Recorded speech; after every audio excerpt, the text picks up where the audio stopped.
on higher ed. We'll do that at a later date. So we're going to start with the hearings. We're going to start out first. We're going to have judicial branch. We'll have a staff overview with Molly Pratt, KLRD. Molly, welcome committee.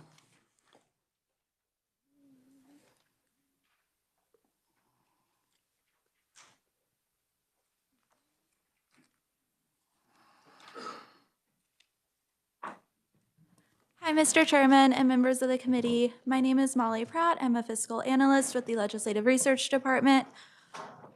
The budget summary for the judicial branch can be found in volume 1 on page 96.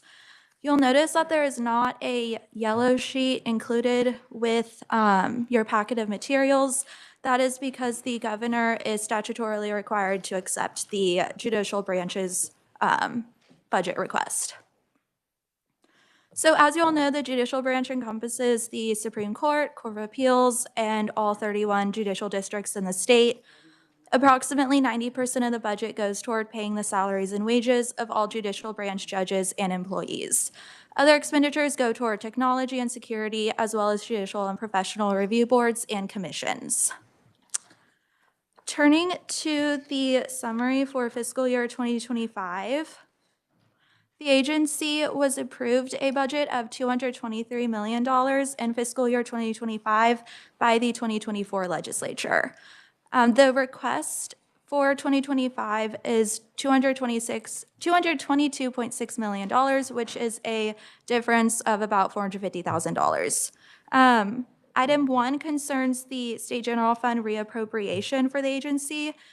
The Special Committee on Legislative Budget deleted the reappropriations during the interim committee meeting. However, the House added back $250,000 SGF, so that is included in House substitute for House Bill 2007.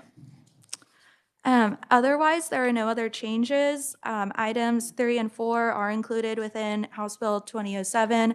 So I will go on to fiscal year 2026 unless there are any questions. Questions on 25? Senator Petty.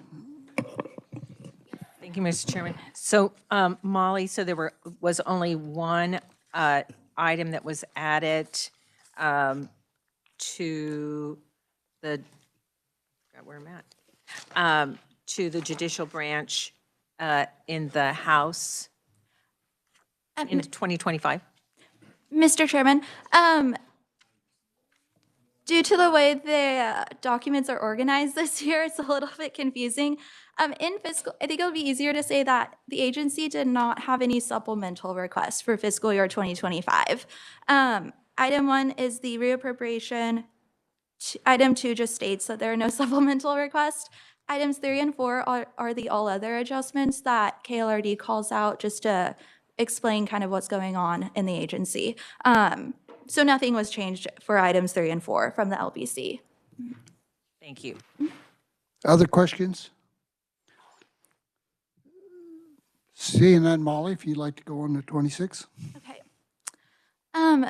For fiscal year 2026, the agency was approved approximately $222 million without reappropriation.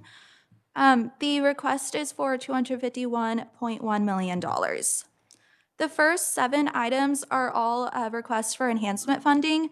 All were deleted as part of the LBC motion to remove all enhancement requests for fiscal year 2026. Items 1, the non-judge salary increase, 3, the Judicial Learning Center, and 7, the Access to Justice initiatives are not included in House Bill 2007. So I won't cover those unless there are questions, and then I'll be happy to answer anything about those. So item 2 concerns the specialty courts funding. Instead, the agency's request for a $3 million transfer to fund specialty treatment courts. House substitute for House Bill 2007 includes an SGF transfer of $1.5 million to fund specialty courts for fiscal year 2026. Specialty courts have specialized dockets to address underlying factors such as mental illness in an effort to reduce recidivism. And the judicial branch notes that grant funding is sometimes not available for treatment courts, though the agency states this is not a frequent occurrence. I'm sorry, grant funding is sometimes available, but it's not a frequent occurrence. Item 4 relates to the IT development projects. You will note that there are several sub-requests within this. I believe the only one that is included in House Bill 2007 is the $150,000 for the credit card payment upgrade. This would allow the agency to purchase software that would be necessary to upgrade the credit card payment system of the agency. Item 5 concerns software and training programs. The agency requests $841,000 SGF. Of that amount, House substitute for House Bill 2007 includes $538,000 for several of those requested projects, including $33,000 to work toward NIST standards as required by 2024 Senate Bill 291, upgrading or updating Microsoft licenses, and upgrading other software such as servers. Item 6 concerns the information services support. Molly, excuse me 1 second. So on item 5, the only thing included, you said, was the 33,000? I'm sorry, that's just one that I called out. My understanding is most of those items are included. So if you have your budget summary open to item 5, the the $339,000 for increased cost, that is included. The $33,000 for the agency to begin working toward NIST standards, that is also included. The others, it's kind of just a partial inclusion of various sub requirements. And actually, Dylan has a piece of paper that the agency handed out that kind of breaks out which sub-requests are included within items 5 and 6 and House Bill 2007. It's kind of confusing.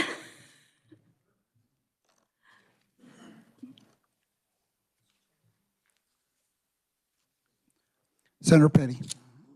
So Molly, as I'm looking at this, this is what was done in House, on the House side. Yes. With 2007. Yes. So if you're looking at this piece of paper and your budget summary, items 4, items 5, and item 6 in the budget summary, all or a portion are included on this highlighted piece of paper.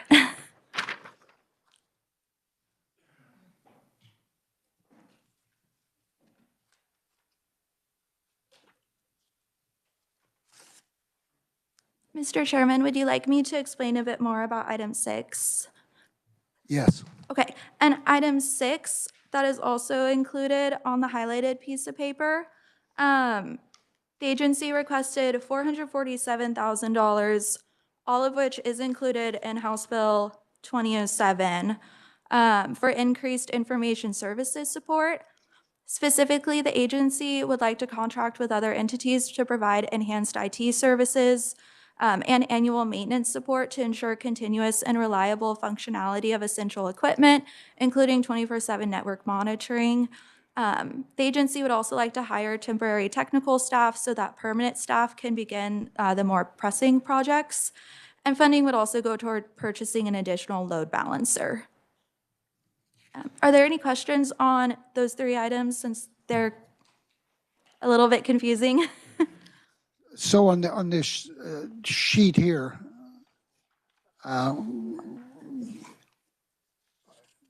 the 447,800 is not, it's in several items. Which all items are on Yes. that?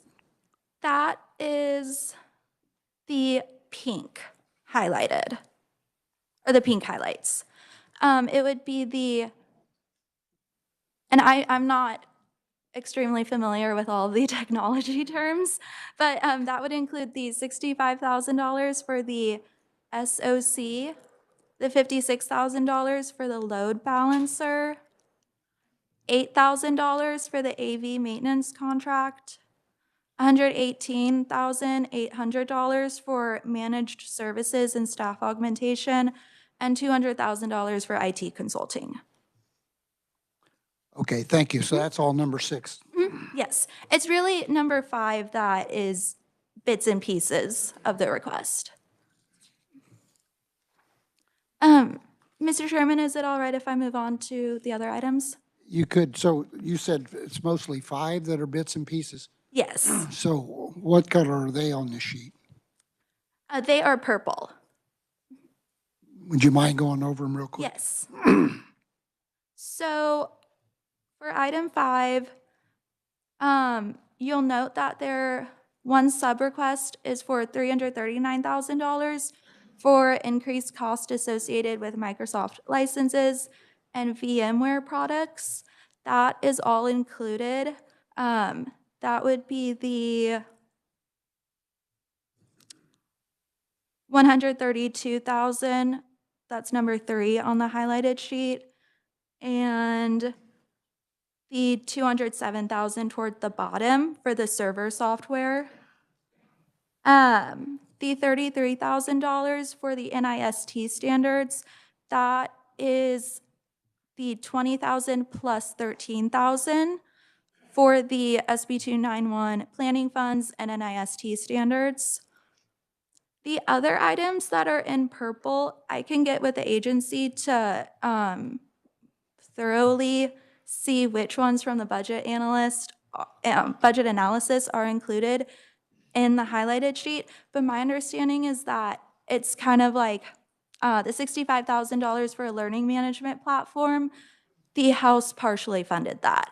I think that would be the knowledge base, although I'm not positive, and I'll get with the agency and go over this again to provide you better information on which ones of number 5 are included. Okay, thank you. Any other questions? Senator Owens? Thank you, Mr. Chair. So if the House is partially funding, let's say the ask was $100,000, and the House says, we're only going to give you $40,000 for that software. Well, if they needed $100,000 for the software and they only got 40, what are they saving it for next year to get to 80 and hoping to make a deal? Or are they going to end up using that $40,000 somewhere else because they're not able to buy the software they needed $100,000 for? Mr. Chairman, I can't necessarily speak to what the agency would do with the partial funding, but my understanding is that it would allow them to at least get started on some of the projects, and I'm sure the agency can go into more detail. I'll reserve my questions for the agency. My apologies, Mr. Chair. No problem. Any other questions? Seeing none, please proceed, Molly. Okay. Item 7 is not included in House Bill 2007. The rest of the items on the budget summary are adjustments made to the base budget, so they are not enhancement requests. Item 8 concerns the salaries and wages of justices. House substitute for House Bill 2007 includes funding for the salaries and wages of judges and justices in the amount of 10.1 million SGF. 2023 House substitute for Senate Bill 229 established new compensation rates for judges to be based on the annual salaries of U.S. district judges. Specifically, a Kansas district judge now earns 75% of the annual salary of a U.S. district judge. Item 9 concerns the base budget salaries and wages for non-judges and non-justices. Included within House Bill 2007 is $3 million, including $2.1 million SGF, to increase the base amount for the salaries and wages of non-judge personnel for fiscal year 2026. House substitute for House Bill 2007 also includes the adjustments for e-court services, as well as the all other adjustments detailed in item 11. Finally, House substitute for House Bill 2007 includes an additional $200,000 SGF for expungement fairs to be hosted by the Kansas Legal Services for fiscal year 2026. And also, there was a floor amendment to delete 500,000 SGF in operating expenditures. So the amount appropriated for the judicial branch as of now and substitute for House Bill 2007 as amended totals $236.6 million, including $226.6 million SGF for fiscal year 2026. And with that, I'll be happy to stand for questions.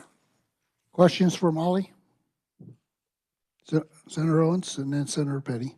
Thank you, Mr. Chair. Can you repeat those numbers, just those final numbers so we know exactly where we're at as of today? Yes, 236.6 million, including 226.6 million SGF. Thank you, Mr. Chair. Senator Petty. Thank you, Mr. Chairman. So Molly, when you went over items 9 and 10, well, I guess actually 8, 9, and 10 concerning salaries. So the agency added 10.1. That 10.1 was maintained on the House side. Is that correct? Mr. Chairman? Yes, Molly. Yes, so items 8 and 9 are also a bit confusing. The Special Committee on Legislative Budget had made a motion to remove all salary and wage adjustments. My understanding was that that included base budget expenditures, which is why it was removed after the special LBC meeting. However, the House included the base budget expenditures for the non-judge employees in House Bill 2007. Item 8 was included from the beginning. Okay, So 8 is included. Okay. Yes. Chairman. Can I follow up, Mr. Chairman? Senator Petty. So 8 is included, 9 is in the budget as it came from the House. Is this correct? 9, the salaries and wages for non-judge employees. Yes. And then 10, yes, 10. The e-court services that is included as it came from the House? Yes. And you said then it was added, I believe, on the floor about the expungement fares, the 200,000 That was a motion made, in committee. yes, in the House Committee on General Government Budget.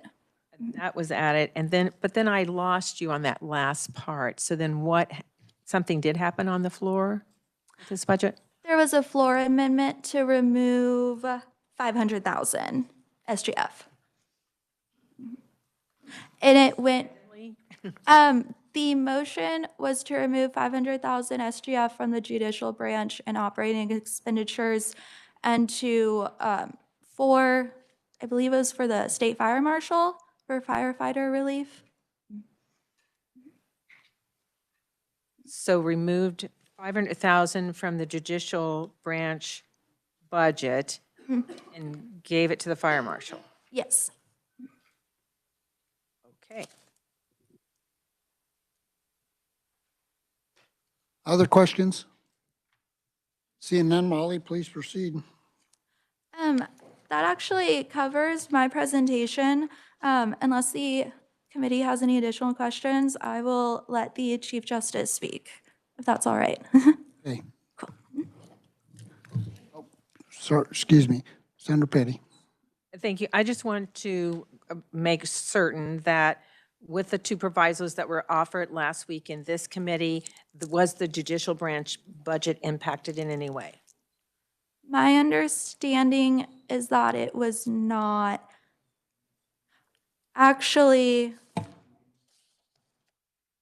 the 200,000 for expungement fares might be removed. I'll have to talk to Dylan about that. My understanding was the motion was made to remove all items not requested by the agency, so I believe that 200,000 would be removed. I really would appreciate clarification. I will be asking that for every budget, so I definitely would like clarification on It's it. in there. Okay. It's in. So, Dylan's shaking his head that it is in there. It is? Okay. Yes. Thank you for that clarification. Any other questions? Senator Erickson. Thank you, Mr. Chair. Just a quick one to make sure I'm understanding this, Molly, and thank you for the presentation. On page 107, I always find this 10-year expenditure history interesting, and I want to make sure, so SGF, the change in expenditures over the last 10 years is 128.2%. Is that mainly due to salary increases, or can you tell me shorthand? Part of it would be due to salary increases. I can get to you with more information on why there was a dramatic increase since 2017. I believe there were some funding shifts in how the agency paid for items. I think they received more SGF before I started, but I just don't know which time or which year. I'm sorry. It's okay. Thank you. Thank you, Mr. Chair. Any other questions? Seeing none, thank you, Molly. Thank you.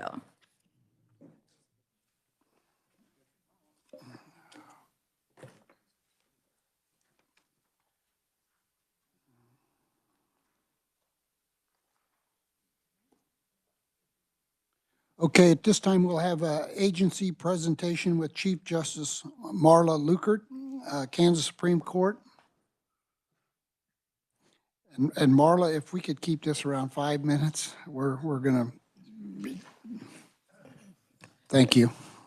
Happy to do so. Thank you very much for the opportunity to address the committee, Chairman Billinger and members of the committee. I do want to express our appreciation not only for your hearing today, but also for your general support of the budgetary process over the last few years. We work across the state in all 105 counties, of course. In 2024, we processed more than 330,000 cases for your constituents. Those included criminal and civil cases, contract disputes, adoption, child in need of care, and many other things. That requires the talents and the efforts of a large number of people, judges, clerks, court reporters, court service officers, and many other staff types. Indeed, as Molly has pointed out, almost 90% of our budget is devoted to salary.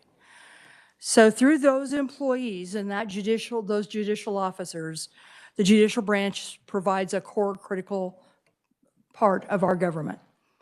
We are resolving disputes, adjudicating cases that impact the safety of children and adults, protecting and preserving families, protecting the mentally ill, supervising criminal defendants who are on probation, and in many other ways protecting and strengthening your communities. These judicial officers and employees, and by way of extension, your constituents, thank you for the support of providing them with a stable funding source for their judicial branch. We also appreciate the efforts of the House of Representatives, but today I would like to address specifically the 2 cuts that have been made on the House side and give you an idea of how those impact our budget. And I may also, to frame that, provide just a little bit of some background to some of the questions that were asked. In 2022, the legislature shifted our funding, the judicial branch funding, from the very unstable process of being totally fee-funded based on court case filing, docket fees, and similar things to state general fund. Hence, an increase of 123% from state general fund. But that state general fund pays very little hardcore, what is often thought of as operating expenses. It funds this building across the street, the Kansas Judicial Branch, and those fixed costs that we have to just reside in it as 2 appellate courts, our Office of Judicial Administration. It does not pay for the costs of running the physical structure across the state. It does, however, provide the IT infrastructure on which all of those courts are based, which is increasingly increases with time just as things move forward. So the budget cuts that were impacted on the House side for 2026 in Substitute House Bill 2007 impact that operating expense. They remove $3.8 million from the judicial branch's base budget. And that will have significant impact on the operations in every courthouse across the state. The first cut is from the 1.5% across the board cut to state agencies and branches of government. That amount that was cut totals $38 million of state general fund cutting. This action was taken during deliberations in the House Appropriations Committee. We recognize there are competing demands for limited resources and that you have to prioritize things but in doing so, we ask you to consider the disproportionate and significant impact of that cut on us, what that $3.3 million means to us. First, let me address proportionality. The judicial branch budget is less than 1% of the state general fund budget. But in passing this 1.5% across the board increase, it really wasn't an across the board increase. They pulled out Medicaid, aid to locals, and many other large funding pools. Pulling that money out means that we are now being asked to absorb 9% of that $38.8 million cut. So what is the impact of us taking that disproportionate level of the cut? That $3.3 million, if you look at those core hard operating expenses, as you would think of it in setting aside salary, that's 20% of our operating budget. Now, if you include salaries, what we have, that's where we would have to go, basically. We can save a few pennies here and there in that operating cost, but basically that is what's necessary to keep us moving forward. So then as we look at that salaries, that 90% of our budget to make up that rest of that cost, that's felt in that courthouse in your county seat. It slows down, it takes people away from processing those cases. It slows down and will impact the criminal cases, the child needed care cases, the mental illness cases, and everything else. Then, as been pointed out, there was a second cut of impact that occurred on the House floor during deliberations. There's $500,000 from the judicial branch budget to be transferred to the state fire marshal for equipment, and specifically mentioned was the Larned Volunteer Fire Department. Trust me, I appreciate small-town volunteer fire departments. I grew up in Goodland, Kansas. I had family members who were part of the volunteer fire department effort.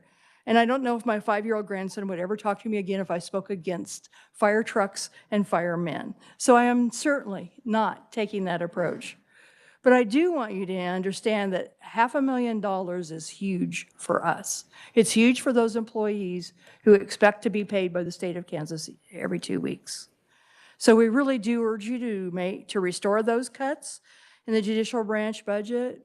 And because of the constraints of time, I will refer you to our written testimony for explanation about our enhancements that were not included as well as those that were. We have several enhancements that are designed to replace aging software systems that are no longer supported and are nearing the end of their life or have. And finally, I would like to thank you for holding a hearing on Senate Bill 214, which reflected the Kansas Rural Justice Training Program and the financial assistance to lawyers. As you work on the fiscal year 2026 budget, I hope we can work together to establish and begin implementation of that program as well. So thank you again for your continued support and collaboration. I look forward to accomplishing our shared goals and help you consider our requests. And I will stand for questions, and I may tell you that we tried to follow along on the budget sheets as well. And I have Amy Deckert here, our Chief Financial Officer, and as well as Stephanie Smith, our court administrator, who may better be able to answer some of those questions, but I certainly have some familiarity with it and will give it an attempt and hand it over if I get way over my head, which may happen quickly. Thank you, Thank you, Chief Chairman. Justice. Questions? Senator Holscher. Thank you, Mr. Chair. Thank you, Chief Justice, for being here. Would you be able to talk to the question that Senator Erickson brought up earlier in regard to, on page 107, that 10-year change as far as that shift? Yes, and that is, I think, represented by our shift from docket fee funded agency to an state general fund agency. Our funding totally shifted from that fee, or almost totally, I shouldn't say totally, but very much shifted largely from that docket fee funding to the state general fund funding. I can't tell you exactly off the top of my head what that percentage is, but it happened in 2022. So that would be where that shift would be reflected primarily. And then certainly after over 9 years of no pay increases for our judges, another significant part, and as well as our employees for significant periods of time, another part of that is bringing our pay up to market for our employees and to market for our judges. Senator Owens. Thank you, Mr. Chair. Thank you, Chief Justice Lukert, for being here. Would you talk about the question that I had as it relates to partial funding for certain things? So we saw on this item 5 where certain things were funded fully, certain things were partially funded. Back to kind of my original question, if we say that this $108,000 for expansion of a speech-to-text software pilot was asked for, and the House appropriation says, well, we're not going to give you 108, or any appropriating body, we're going to give you 40. It doesn't seem like that. If you needed 108 to do it, you need 108 to do it. If we only give you 40, then what happens with the 40? Well, this is where we're confused as well by what we heard this morning. We gave a priority sheet of our IT, which I believe is what you have that has the various shading on it, which totals about $1.1 million. And we were given $1.1 million. We thought it was this. That does not include speech to text. It includes things that primarily are aimed at moving us forward to meet the requirements of Senate Bill 291. Some of those are specifically listed in that way, but all of this is hardware or software that's necessary to bring us forward to meeting those requirements of Senate Bill 291, which we know we have to meet or otherwise face the penalties that are within that legislation. Those other enhancements that I mentioned do include the speech-to-text, increasing the pilot projects. That happens to be one that likely could be partially implemented. We have pilots in 3 courts. We could expand that to a few more courts. That is an essential thing as we move forward. We have fewer and fewer court reporters all the time, and this is the technology that we will be using to help us meet that gap. We also had jury management software, which is one of those that I've mentioned that is now obsolete, no longer being managed. It's what our courts use as they call in jurors and gather the information from other state agencies about driver's license, tax payments, other listings of people that are qualified for jury service, bring them in and assign them for juries. There are a litany of other kinds of softwares like that we did have as enhancements, but we understood none of those had been funded.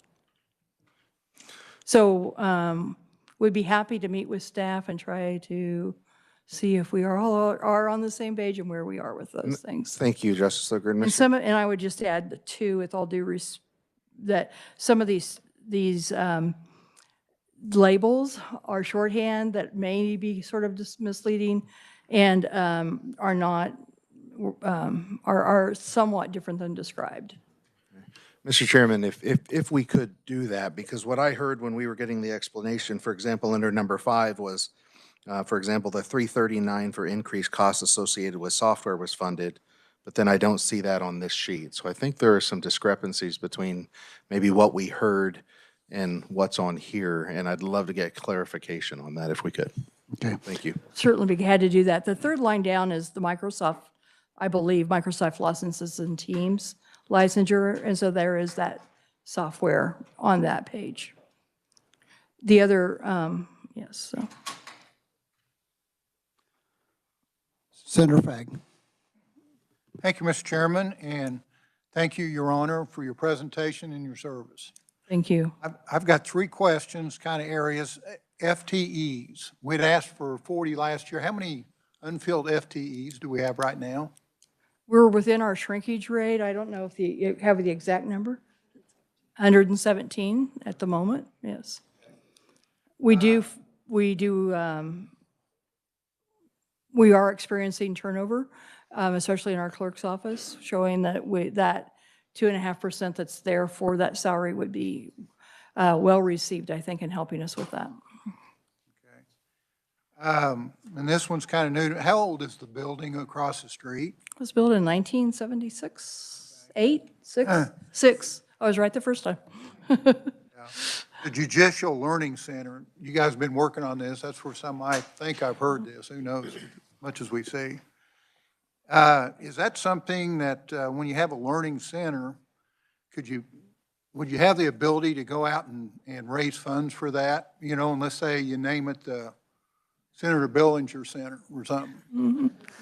Have you thought about that process at all? I would think there might be somebody out there that might want to jump on that. Just a thought. We have, but we have extreme constraints because of our ethics rules. So we could accept no money from anyone who might appear in court before us or have pending litigation before us or other things. It's just very complicated for us to raise funds. We don't generally do that. We are not, however, the owners of that building. So, but yes, we have thought about it. We have looked for ways that there might be some foundations that would fall outside that realm, and so because we do think this would be an incredible asset, not only for the Capitol complex, but also just as a learning tool. And the thought is that the program development that could come through that could be used in classrooms all over the state as well. So we would like to find ways to fund that, even if the legislature is not able to. My third quick question on IT. We had the big IT problem a year or two ago, and then we look at these numbers. Is this kind of one-time expenses in here, or are we going to have ongoing stuff like this all the time? I mean, how often do you replace your phone? That's what, I mean, I tell people that the software is always evolving, hardware is always evolving. Just while we've been here, probably many of the things that our cybersecurity experts are talking about has evolved by a notch or two, because the cyber criminals respond. We plug a hole, they respond to, okay, how do we attack that, or how do we get around that? So these are costs that just in our world today are always going to be there, and we're always going to be needing to upgrade and continue. So. Other questions? Seeing none, thank you for being here today. I Appreciate it. appreciate your hearing us. Thank you. Next, we'll go to the Office of the Governor, and we'll have a staff overview with Dylan Deere, KLRD. Dylan, welcome committee. Thank you very much, Mr. Chairman. Yep, we're on this time.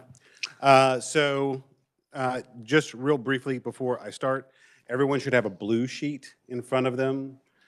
There was a request by Senator Petty at the last meeting to have a list of actions that were taken already in Senate Ways and Means. So this is Senate Ways and Means Committee action only. And so we're just going to give you a quick breakdown. I'm not going to go through it, but I want you to make sure you're aware of it. And if you have any questions, reach out. So I'm going to talk about the Office of the Governor's budget.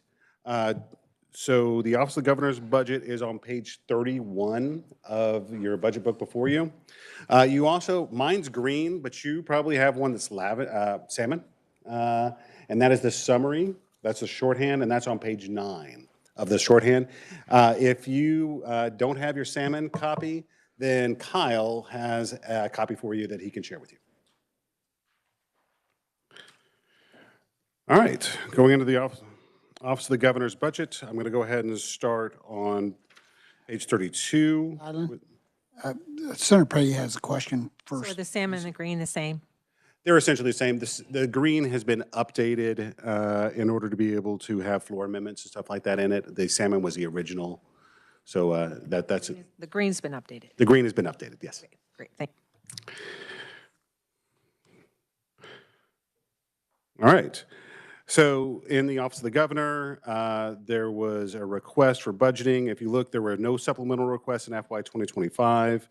In other changes, there was a $3.8 million sort of increase, and that was the allocation of federal funds, which you can see on page 33. Most of that is related to justice assistance grants, crime victims assistance grants, family violence prevention grants. LBC made no changes there. There were some reductions in FTEs, and those reductions in FTEs were largely related to officer recovery operations. Those were approved as well. So pretty straightforward for FY 2025. Does anyone have any questions there? And I'll cover the actual House adjustments momentarily. All right, looking at FY 2026. All right. So there were no enhancement requests submitted. The Federal Grants Office has a reduction of $3.3 million. They do keep one additional FTE position that was sort of an internal shifted position. And the reductions are largely a result of no ARPA funds being budgeted for this. There's ARPA funds that flow through this office largely related to local law enforcement grants. And so those funds were projected to be expended. Otherwise, that was accepted. If you turn to page 9 for the Office of the Governor, on the shorthand, you can see we do have some additional adjustments.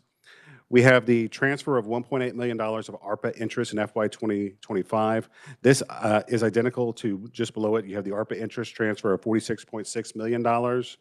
And so these are just the transfers out, and you'll see the actual expenditures spread throughout the documentation. Of course, the Clays Amendment would have removed both the transfers and the allocations as well. There was also $1 million of SGF added for domestic violence prevention grants, and $344,845 SGF added for Child Advocacy Center grants. The addition of the $344,845 would effectively keep the CAC grants flat going from FY 2025 to FY 2026, including reappropriations. This was an adjustment that was made in House appropriations. There was a slightly larger number that came out of the Budget Committee, and then they sort of ratcheted it back and just sort of kept it flat over the 2 years. Other than that, I would stand for questions on the Office of the Governor's budget and turn it over to their staff. Senator Petty. Thank you, Mr. Chairman. So I just want to say this out loud so I'm sure I understood it. So when I look at, on the green sheet, when I look at the Office of the Governor and those ARPA interest transfers, so those are no longer impacted in the budget. Is this correct? Well, I guess what I would say is that Senate Ways and Means Committee action to date has eliminated those. So when all of the ARPA interest allocations were deleted, you effectively, you delete the necessity for the ARPA interest transfers as well. So it's just tracking both. That's what I want. I mean, I want up to date right now. I don't know what That's right. And so happened in the past. I want up to date. So up to date, when I look at FY 25, the transfer, that according to our actions, which occurred last week, that is no longer, the transfer is no longer occurring. that's correct. And when I look at 26, that interest transfer, that transfer is no longer occurring according to the actions that happened in this committee. That's correct. Thank you. Other questions? Seeing none? Thank you, Mr. Chairman. Thank you, Dylan. We will hear from the agency. We'll have Will Lawrence, Chief of Staff. Will, welcome to committee. Good morning, Mr. Chairman, members of the committee. Will Lawrence, Governor Kelly's Chief of Staff. I submitted some very brief written testimony, and I'll be very brief. As was discussed, we requested no increases in our budget in either FY 25, 26. I've always done my best to try and keep the budget as flat as possible, at least as it relates to the governor's office itself and our commissions. There's obviously some changes that happen with federal funds that flow through with the grants office and also with the Office of Recovery. Office of Recovery has continued to wind down, so you're seeing reductions in FTEs and reductions of spending there. The only thing that I wanted to point out, and I apologize, the document that I have is not going to have the same page numbers as yours. I'm working off of the document from the House, but I was asked in House committee, or this came up in House committee regarding the increase in SGF in the governor's office, because if you look at the 10-year reference table, there was a huge growth there. That was surprising to me as well. But as I look back at this, over the last several years, there have been increases in SGF to offset the losses in federal funding for domestic violence, the children advocacy centers, and I think CASA was at one point in this budget. It may have been moved again. And so, according to my notes, in the 2023 session, 12.6 million was added, and in 2024, 10.7 for a total of 23.3. And so that in large part was to offset the reductions from the feds. That has gone above and beyond a little bit, so there has been some growth beyond that. And then the House did add some additional funds in that category this year. There was probably some slight increases as well in years previously, because this has been an ongoing trend for several years. I didn't pull those SGF, but I did want to point that out, that I believe that's why you're seeing the large increases. It's all in the governor's grants office, or most of it should be isolated there. There's not been a lot of growth in the SGF in the governor's office itself. There's been some, but not much. With that, I'm happy to stand for any questions. Questions? Senator Erickson. Thank you, Mr. Chair. Thank you for being here in the presentation. Along those lines, so it looks like there were grants that were given from the federal level, and then now the state is taking up those funds now that the federal grant is done. Is that correct? Senator, that mostly correct. Those grants are not going away. It's just the amount of money that is coming from the feds into those programs has been declining over the last several years that go into the grants office. And so you'll see a large amount of federal funds that are part of our budget. Those are those federal grants. But because of those reductions, and there are a number of people in the audience who have testified to this on the House side and on the Senate side when it was in a subcommittee, they have been testifying to those reductions on the federal side. The state has been trying to keep up with that, and so that's why you're seeing the SGF go in to offset those reductions in federal funds for those grants to go out to the different communities. Follow up, if I may, Mr. Chair. Yes. So were those grants applied for by agencies, and did the legislature have any oversight of when those grants were applied for? And I'm happy to have the director of our grants office come up here, but these are grants that have been going on for a very long time. Domestic violence, the child advocacy centers, and so this money comes in through the feds, and there's a state SGF match to that has been growing because of the offset from the feds. And these entities, these agencies that are applying for these grants all work with the governor's grants office to apply for and receive those funds every year. And they budget based off of those. Thank you, Mr. Chair, again. But the legislature had no say in those grants. It was agency, correct? So the legislature would be appropriating all of the funds that go into these programs that the community organizations apply for. These are not grants that the legislature gives out. They are appropriated to the agency or to our governor's grants office who administer those grants. Senator Owens. Thank you, Mr. Chair. Will, question for you. On the Office of Recovery, we see that those funds was 69 million actual in 24 down to 4.5 million, and that appears to be ongoing, 25 and 26. What are we still spending nearly $5 million on recovering? Thank you, Senator. At this point in time, as we're in the winding down phase, there's still some process of if the money has to be spent by, I believe, the end of 26.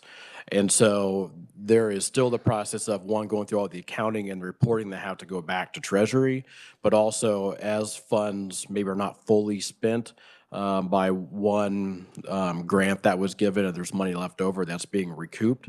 And it's being, we're looking if there are ways to still spend that money, because otherwise it's going to go back to the feds. So that's kind of what's left in that process. If I may, should we expect in 2027 to see the Office of Recovery eliminated? I can't speak to if it'll be fully eliminated, but we will continue to wind it down, and every chance we get to make reductions, we are. We're certainly not trying to stretch that out. I think there's probably no one that wants the ARPA money and the Office of Recovery dealt with than me, as it's been a very large undertaking for many years now.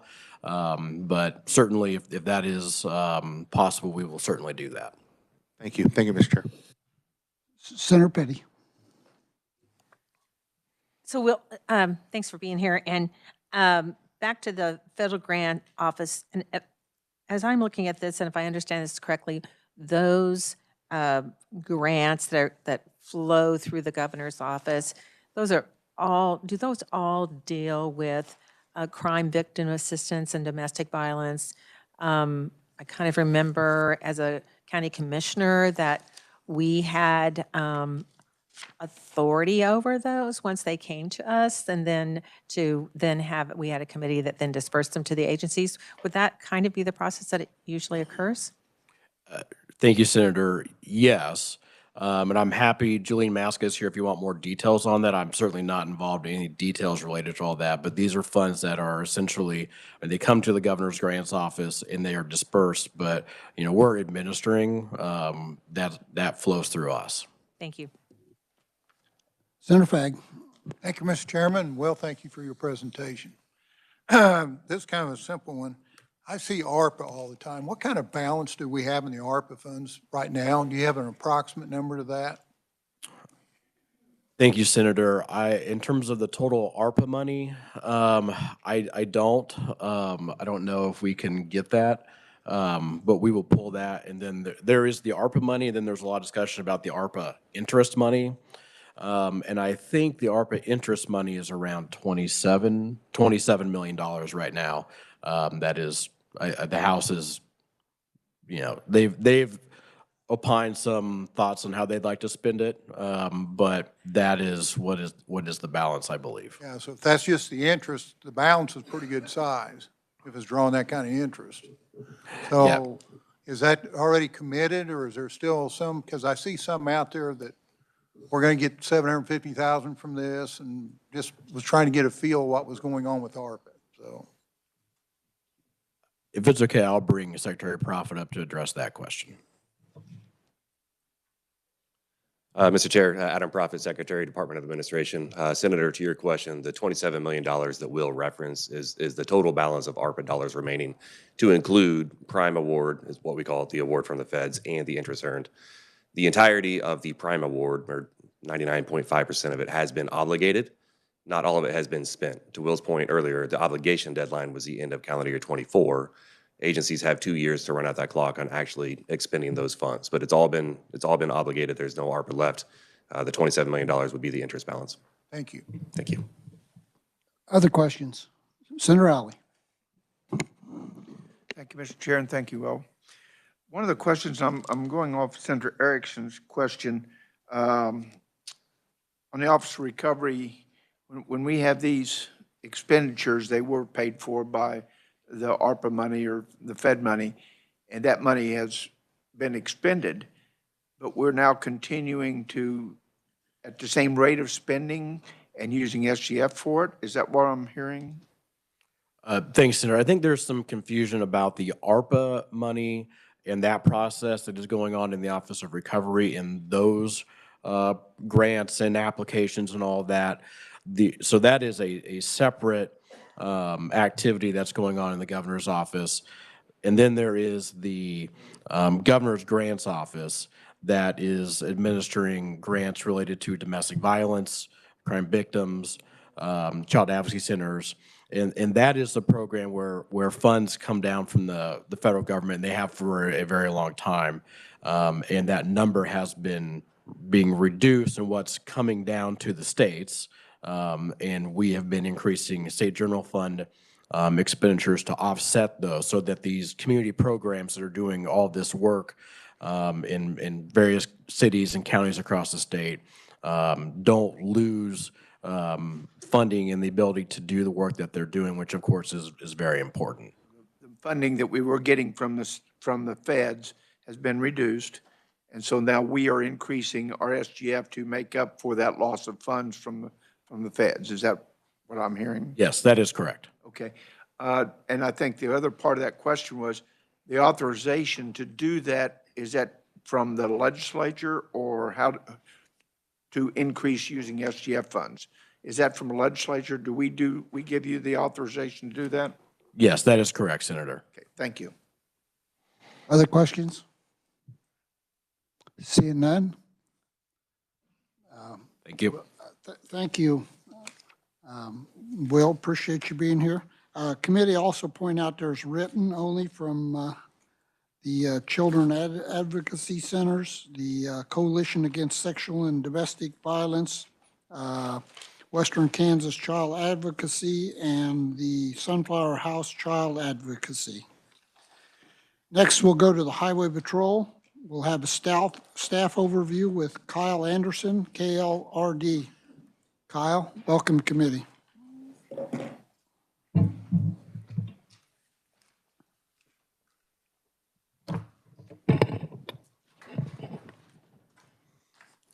Good morning, committee. I am Kyle Anderson with the KLRD Fiscal Analyst. We're going to start with the Highway Patrol, but I will also have the next budget for the Adjutant General. What page are we on? Do you know? We will be on page 449 in Volume 2. And in the green booklet, you will be on page 23. Hang on 1 second. We'll get everybody their volume.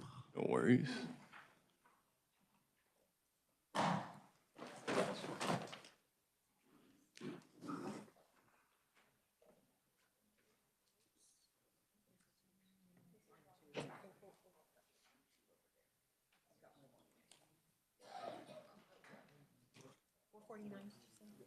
Yes, page 449.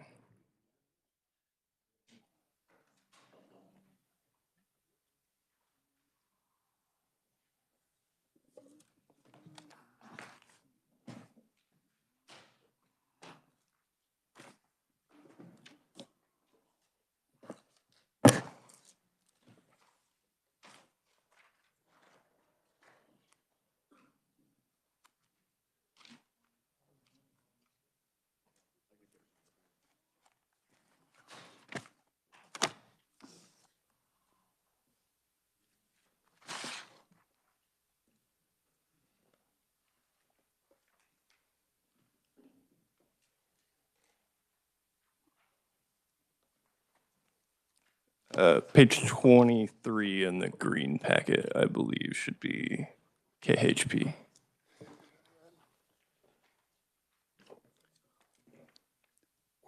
I didn't catch that. What? Page 23. Oh, on the green sheet, okay. You should also have a yellow handout sheet for both the Highway Patrol and Adjutant General that reflect the differences that the governor's budget has.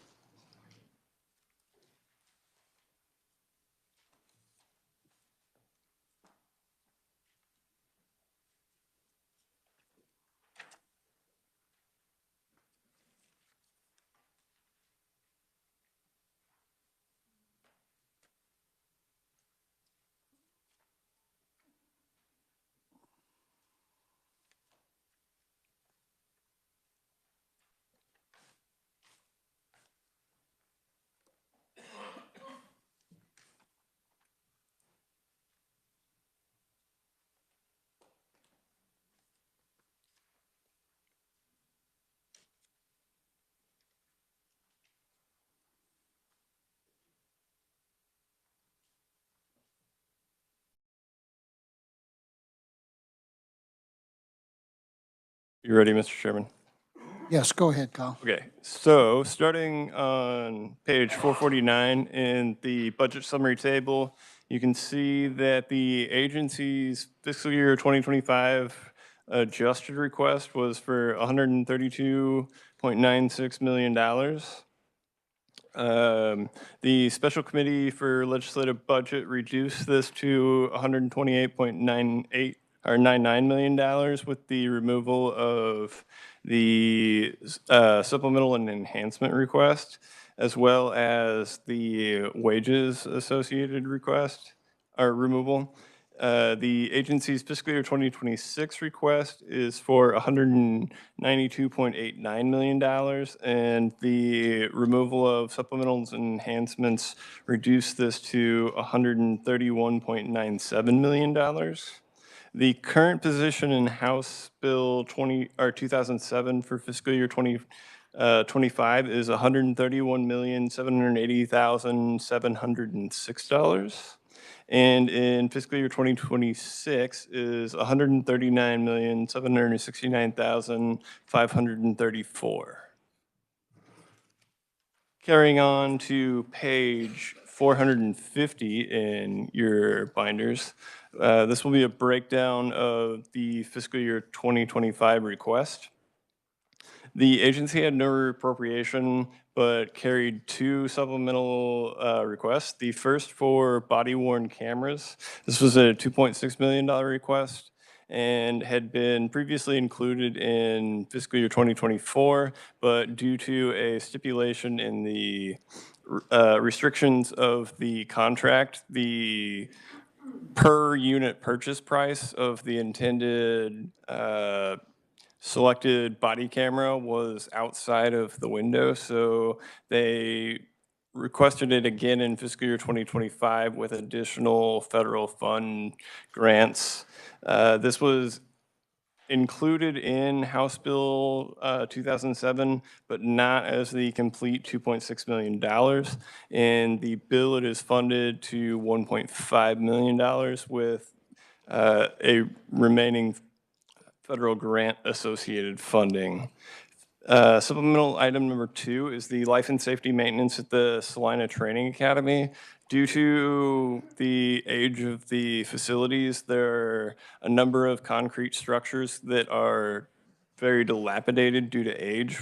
2 of these are stairwells in and out of buildings, and the third is a concrete cap by the power plant for the facility, and it is currently crumbling and falling on the utility items down below, damaging the utility lines and things of that nature, and posing a safety risk for those traveling underneath.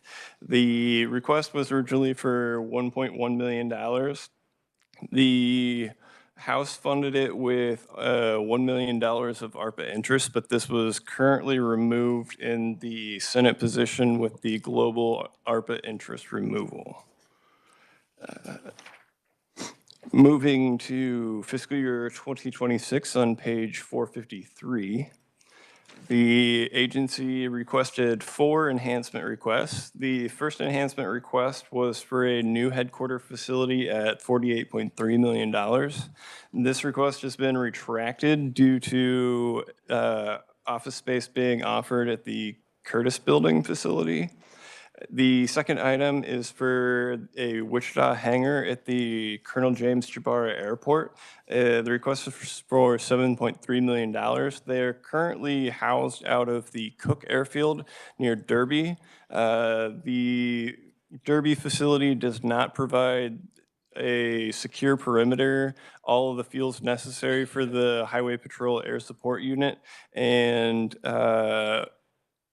does not offer 24/7 operations, complicating operations for the air support unit. So the agency has requested to move to the Colonel James Jabara Airport and build a hangar facility on that location. The House funded this request with $7 million of ARPA interest funding. That funding was removed by the global ARPA interest removal. Item number 3 was a request for a replacement Cessna aircraft for the air support unit. and they were proposing the replacement of a stationary aircraft that is from 1998 and has over 7,000 flight hours on it. This request is currently not funded. The last request is for IT infrastructure, and this is to replace a number of server and storage units for the agency and increase the security of those items. The request was for $1.4 million and is currently funded in HB 2007 with $800,000 of funding. Are there any questions for the 2 fiscal years? Senator Alley. Thank you, Mr. Chair. This question is on the hangar at Wichita. Let's go back to the hangar that we had at Cook. That hangar, I understand, is leased facility. Is that correct? I believe that is correct, yes. And was that built just for the highway patrol? That I would have to confirm with the agency on. I'm not 100% sure on that one. We can find that out and make sure, because how long was our commitment to lease that facility? And will there be a penalty for that if we get out of that facility? That's one. Then two, the hangar that we are looking to build at Jabara, have we looked at a leased hangar at Jabara? Mr. Chairman, I believe they have looked into a leased hangar, but as I understand it, there are not currently any hangars available for lease, so they were seeking to build one on the facility. I was thinking maybe we could get someone to build that hangar for us and lease it if that was a decision that we wanted to make here. Thank you. Other questions? Senator Petty. Thank you, Mr. Chairman. So I just want clarification. So when I look at the green sheet, and from what you've said, right now, from the actions that occurred in the Senate with the provisos, the number one, the life-saving maintenance and training facility, that money, that 1 million is out because that was ARPA. The 7 million is out, although that wasn't on my green sheet. So, and the IT is currently funded at 800,000. And I was unclear about the body cameras. Is that or is that not? Because is that or is that not in the budget currently? So you are correct. Item number one from both fiscal year 2025 and 2026 on the green sheet, the life and safety maintenance and the hangar have been removed by the global. The IT infrastructure in 2026 still remains, as does the body worn camera funding. So they are in. What about the salary and wages? The salary and wage portion for the motor assistance program progression plan had been removed by the special LBC.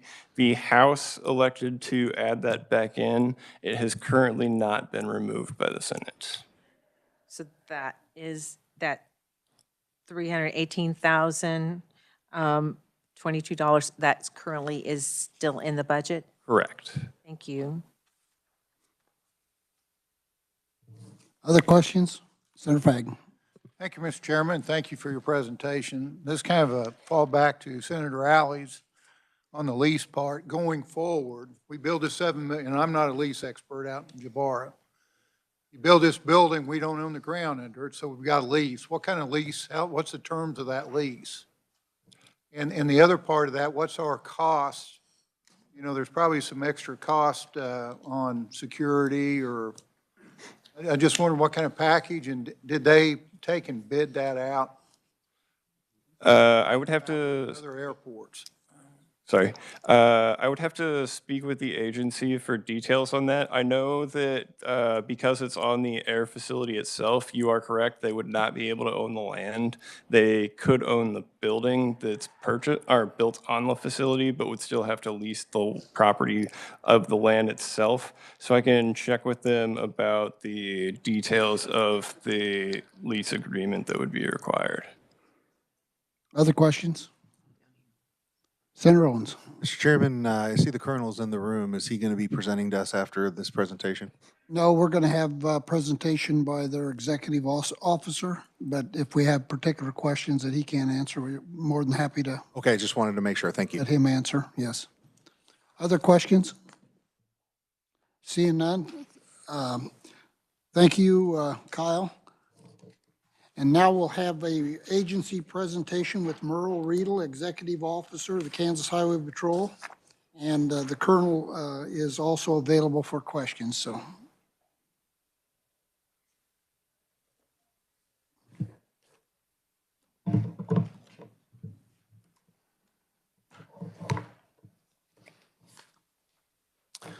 Good afternoon, or good morning, Mr. Chairman, members of the committee. My name is Merle Riedel.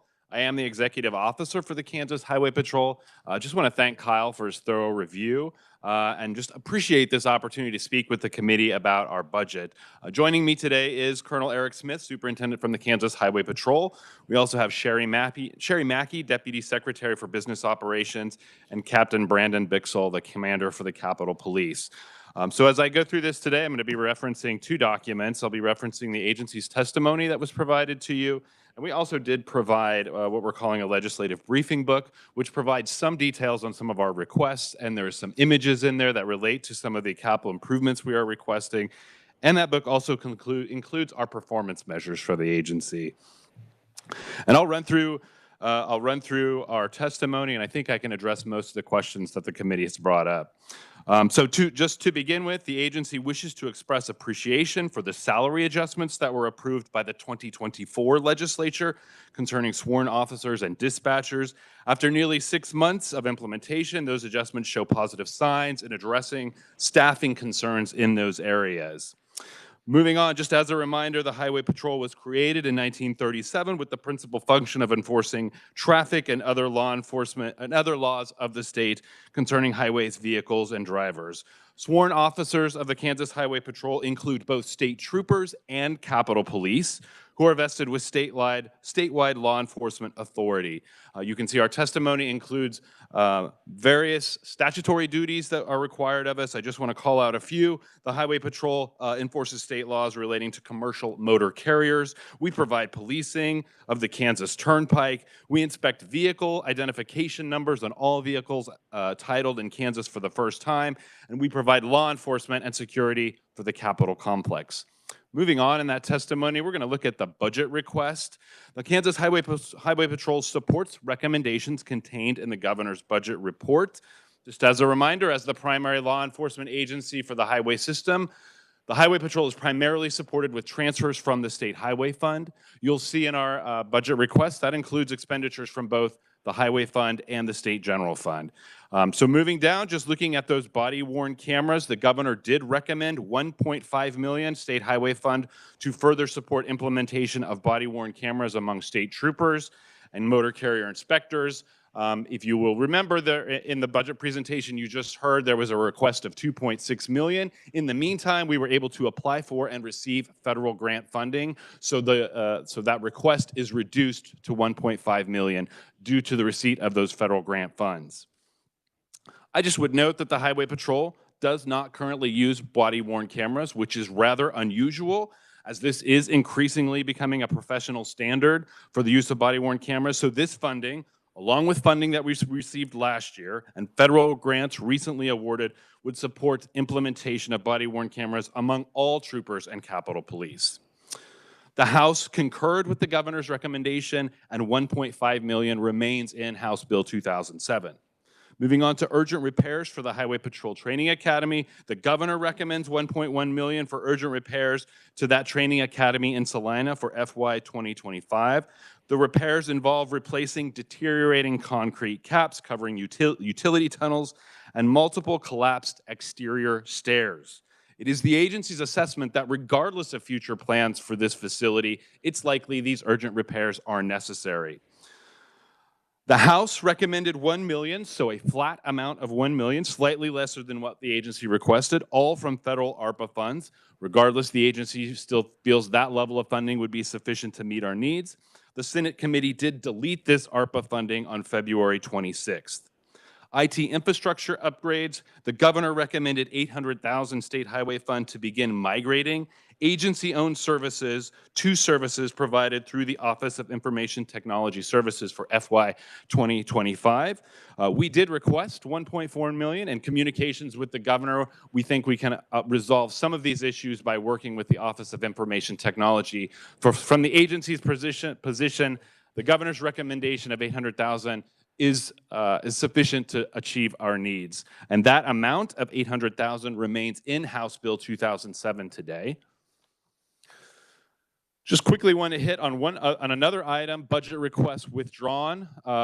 We did submit a request of $48.3 million to construct a new KHP General Headquarters. That request was submitted in September of 2024. The agency currently leases space divided between two buildings at 7th and Jackson in Topeka. That lease expires in 2026, which always affords an agency an opportunity to assess whether the current facilities meets its needs or not. So acknowledging some of the pending budget constraints, the agency was able to work with the Department of Administration to identify suitable existing space at the Curtis State Office Building, which is why that request was withdrawn. This relocation consolidates all of our general headquarters operations on the first level of the Curtis State Office Building and provides access to an adjacent parking facility capable of providing secure parking for law enforcement vehicles. So we continue to work with the Department of Administration, but if there is budget request necessary, that's something we would submit to the 2026 legislature for a move that would occur in FY 2027. Other items for consideration, the Wichita Aircraft Hangar. The agency requested $7.3 million to construct a new aircraft hangar on the Jabara Airport for FY 2026. As Kyle mentioned, our current Central Region base is located on Cook Airfield. That is a small private airfield that is currently up for sale. It lacks some of the functions necessary for our operations. It lacks suitable runway length for all KHP aircraft. It lacks suitable fuel for all KHP aircraft types. It lacks instrumentation allowing for aircraft approaches during inclement weather.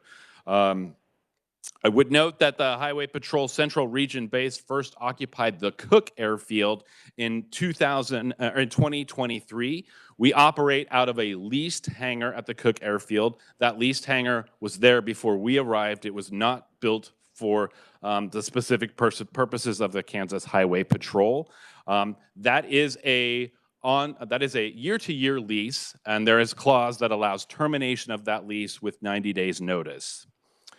So in addition to providing all the capabilities listed above, the Jabara Airport location provides immediate access to highways, which is always advantageous for state troopers, and it provides proximity to other public safety agencies. So KHP would own the hangar building and lease the land on the Wichita Airport. Such leasing scenarios are common for airports, and in fact, Kansas statute dictates that the term for such a lease on an airport should not exceed 50 years. So by statute, that is a term of 50 years to lease that space at the airport. The House recommended $7 million, which was a lesser amount than was requested, all from federal ARPA funds for the hangar.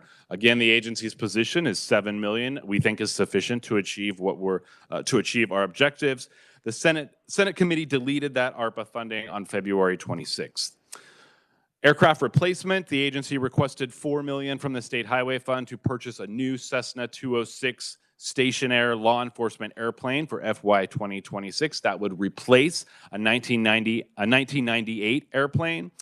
That amount includes $1.5 million for the aircraft and $2.5 million for outfitting with law enforcement equipment, such as a forward-looking infrared camera.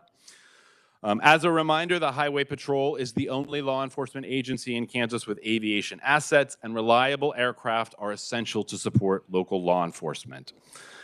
The House did not add funding for this item. The last item I want to talk about is the Salina campus reconfiguration. The agency is requesting $51.7 million SGF. Over the years, the KHP's presence in Salina evolved to include multiple locations. An assessment of agency assets in Salina was recently completed pursuant to House Bill 2551, which was passed by the 2024 legislature, with consideration towards reconfiguration on a single site. Currently, the Training Academy, Dispatch Center, Central Supply, and Troop C headquarters are all located on the former Marymount campus in East Salina, which was constructed from 1922 to 1972 and occupied by the Highway Patrol in 1994.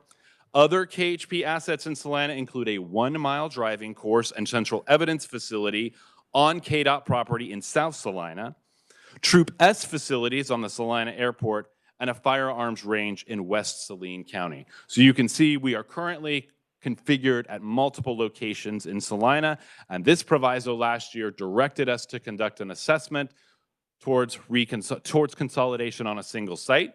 Some of these findings from the assessment I just want to call out is most structures require replacement and lack severe weather hardening and redundant systems to maintain operations in the event of a disaster.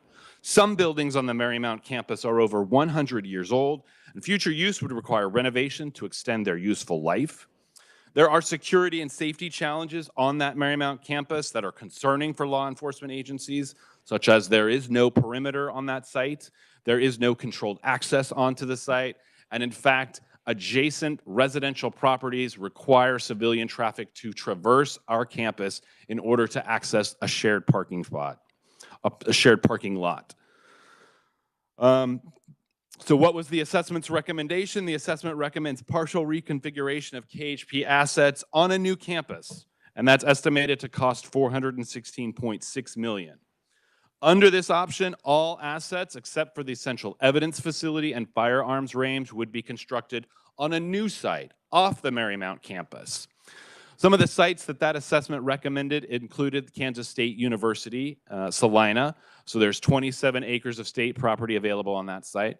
Kansas National Guard facility, where there's 16 acres of state property. Or Waterwell Road, which is 211 acres of private property.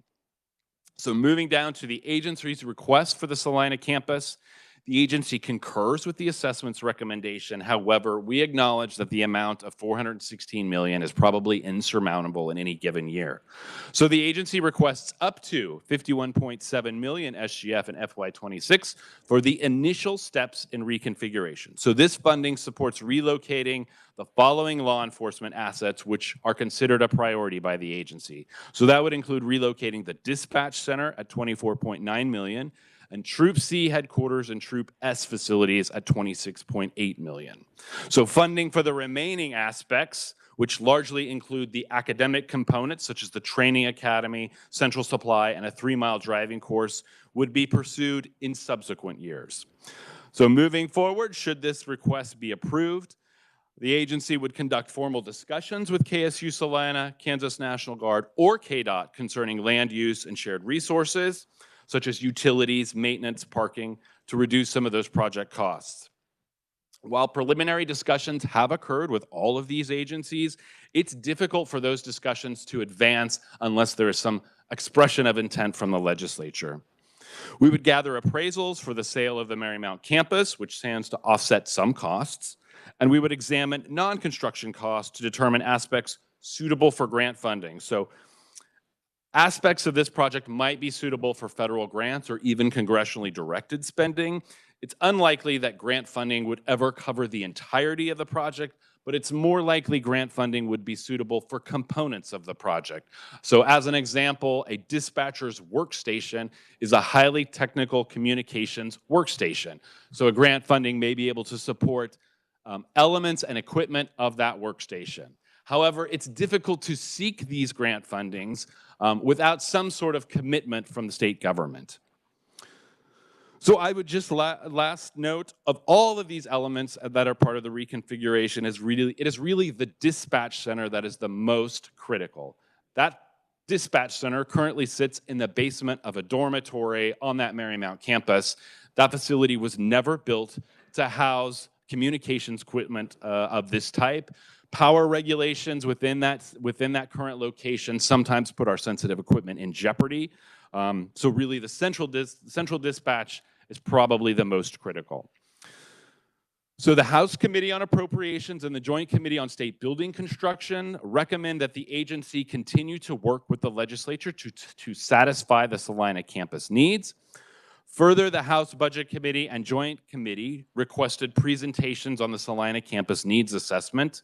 Hearings on the Salina campus needs assessment were conducted in these committees on February 16th. So in closing, we thank the committee for the opportunity to describe the agency's future plans, and we look forward to a thorough and thoughtful discussion on this topic. Thank you, Merle. Questions for Merle or for the Colonel Eric Smith? Senator Peck. Thank you, Mr. Chairman. And Merle, thank you for your presentation. I was wondering on airplanes, how many do we currently have in the fleet, and how do you decide the right number for that kind of thing? So we currently have 6 law enforcement aircraft in the fleet. That includes 3 Cessna 206, 2 law enforcement helicopters, and 1 Caravan, which is a larger single-engine airplane. In addition to the 6 law enforcement, we do have the executive aircraft, which is a Cessna CJ3 jet. And those aircraft, the fleet size, the current number of aircraft is sufficient, largely to meet the needs. That Cessna 206 from 1998 that we are requesting to replace, as it currently lacks law enforcement equipment. So if we are able to purchase a new Cessna 206 and equip that, that would put us at 6 law enforcement aircraft fully outfitted with law enforcement equipment, so able to support local law enforcement with all types of necessary missions. Follow-up, Mr. Yes. I want to commend you on your booklet and what you've done with performance-based stuff in here. So thank you very much. Absolutely. Mr. Chairman, Senator, we heard from the committee that the performance measures were significant. We felt it was important to put it in an easy, accessible place.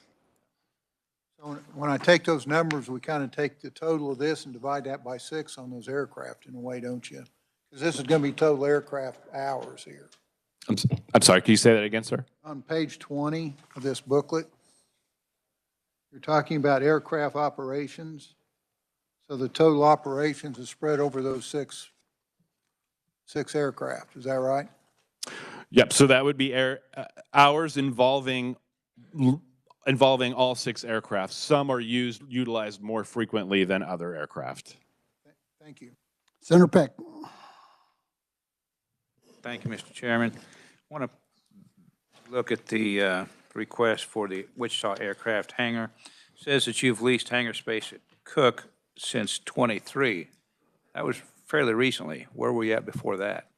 We were at the Jabara Airport until 2023, and we were using an existing hangar at the Jabara Airport that was a communal hangar. So other entities were using that hangar space, and airport staff would periodically move our aircraft in order to allow to access other aircraft, which creates a possible risk of damaging our aircraft. So this would be a aircraft hangar specifically for highway patrol aircraft, which many of them are fairly new. So these are high value items, and we want to make sure we're putting them in a storage facility that does not subject them to damage. You said that Cook is currently on the market. Do you know what the price is? Is it something that we might look at purchasing Cook? And then I realize that you indicated there are several upgrades necessary, but do we have any numbers at all on purchasing and upgrading? And this would be ours, so we would not be leasing the land, owning the hangar, leasing the land. We would own everything. Yeah, so when we checked, I mean, if you do a search for the Cook Airfield, I think the sale price at the beginning of December was $3 million. We are not, the agency is not recommending that we purchase an airport. We are recommending that we lease space on that airport. It is currently listed for sale at $3 million. If you look at the average annual operating cost for the operation of an airport like that, slightly comparable airport would be the Billard Airport here in Salina. That's about a $10 million annual operating cost for that to operate an airport. So from the agency's perspective, we would recommend constructing an aircraft hangar rather than assuming operation of an airport. Assuming operation of an airport would probably exceed the statutory scope for the Highway Patrol. So we would recommend, rather than purchasing an airport, pursuing a hangar at the Jabara Airport. I understand all your recommendations. I'm not necessarily asking you to continue to tell me what you recommend. Why would we have to have airport operations? It could not be a private airport just strictly for law enforcement. You indicated that there were expenses of around $10 million at some particular airport to operate the airport. I'm saying if we had this airport, it would be strictly for law enforcement, Highway Patrol or other law enforcement agencies. So I guess I'm not following the operational costs. Yeah, so just looking at the Cook Airport right now, that is though small, that is a functioning airport. We are not the only residents on that, or we're not the only lessees on that airport. So there's other private entities that lease hangars, operate those hangars. I think there's even residential property in which individuals lease homes on that airport property. So that's a fully functioning airport with fuel operations or fuel capabilities and abilities to collect lease payments from others. So I guess that's what I'm talking about when I talk about annual operating costs, is the cost of maintaining and functioning an airport. I couldn't opine on whether the state would want to take control of an airport and lease with other law enforcement agencies. It would be difficult to determine if they're. I know that we are the only law enforcement entity with law enforcement aircraft. So I'm not exactly sure what other law enforcement agencies would need that type of facility. So I think we would just have to examine further what the cost might be for operating an airport. I guess, Mr. Chairman, I think it would be beneficial for us to consider owning our own airport, and then if there are entities that are leasing from us, we could either terminate the lease at the end of the lease or buy out or continue to lease. It looks like to me there are a lot of options other than just building a $7 million hangar at Jabara. Thank you, Mr. Chairman. Senator Cluse. Thank you, Mr. Chairman, and thank you, Merle. Sitting on the State Construction Committee and reading the study, just a few things, if it's okay, Mr. Chairman. With the amount of money for the one-time repairs, it seemed like just reviewing the study of the current facility there, there are a lot of other safety, possible liability concerns, and what kind of a number does that look like in a short term? Mr. Chairman, Mr. Senator, I mean, I can tell you there are other, many of those buildings are aged, and their electrical systems, their plumbing systems are equally aged. Some of them contain still some even asbestos and other toxic materials. Just projecting currently now what our maintenance costs, we estimate probably an annual maintenance cost to maintain that campus as it is of about $750,000 yearly moving forward. So there are significant maintenance, and that maintenance burden will only continue to grow on that campus. And that's what I noted in the study, and moving forward, I think committee just needs to keep that in mind as we talk about relocating. And of course, I think some of the basic things that we've had here, the cameras, are really important. But the other thing, where did I write it down here? as far as the dispatch center being something that is in a picture of being moved as well, that quite a bit of money there, but as we move forward into a new site, new location, it just seems like it's time to do something in this area. So that's just kind of my comments on it. Senator Owens.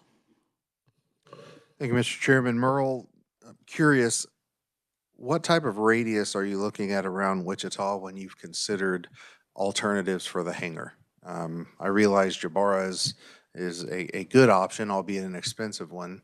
How far out are you looking and what determines that radius? So I couldn't tell you the exact mile radius that we were looking. Some of our primary concerns when we know that most of a majority of our calls come from, when it comes to southern Kansas or that region, most of our calls come from the Wichita area.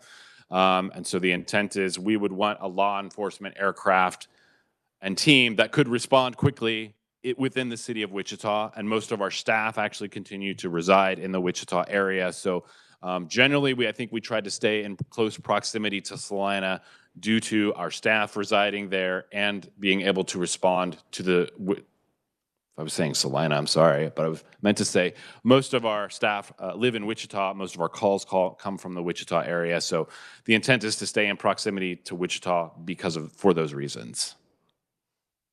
Okay, and so I was just curious because I draw a radius around. I'm thinking you've got Hutchinson, you've got Newton. I mean, you can drop down and is that too far for the purpose of like emergency response and why those? Because I saw you looked at a few airports, but again, just trying to understand that radius. Yeah, I think that's as we went through that assessment process with other airports, airports in Hutchinson or further afield would requires our staff to travel to those sites, get in those airplanes, and then fly them back to Wichita. Thank you, Mr. Chairman. Senator Alley. Thank you, Mr. Chair. One further question. How many aircraft will be housed at the new hangar? I think we're looking at approximately four aircraft. And the others are going to be housed, are they housed where? So we have three regional bases. One regional base in the Wichita area, currently at Cook Airfield. We have another regional base in Hayes and another here in Topeka. Thank you. Any other questions? Seeing none, thank you, Merle. Did anyone have any questions for the Colonel? Seeing none, thank you for being here. Next, we'll go to the Adjutant General's department. We'll start out with a staff overview with Kyle Anderson, KLRD.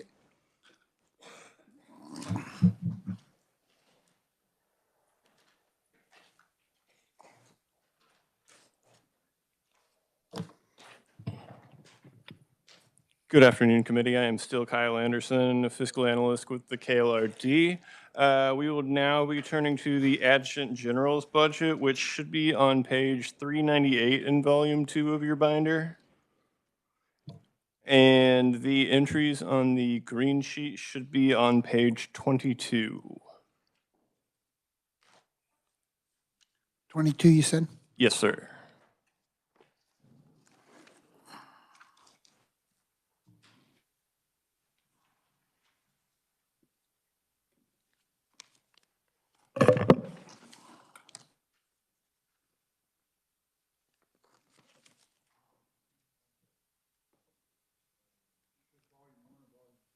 Volume 2, page 398, and page 22 on the green sheet. 398, you said? Yes, sir.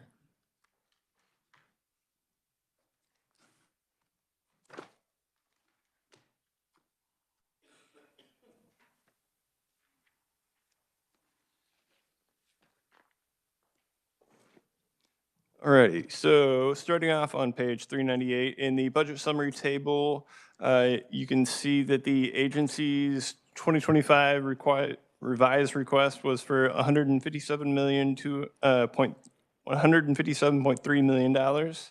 And the Special Committee on Legislative Budget, through the removal of various supplemental and enhancement requests, whittled that down to $141.7 million. The current position of the House for fiscal year 2025 and HB 2007 is $143,265,340. 32.5 million of that is SGF funding. The agency's fiscal year 2026 request is for $98.5 million, and the legislative reductions from removal of supplementals and enhancements decreased that to $72.3 million. The current position in House Bill 2007 is $91,869,256. And $14,684,000 of that is SGF funding.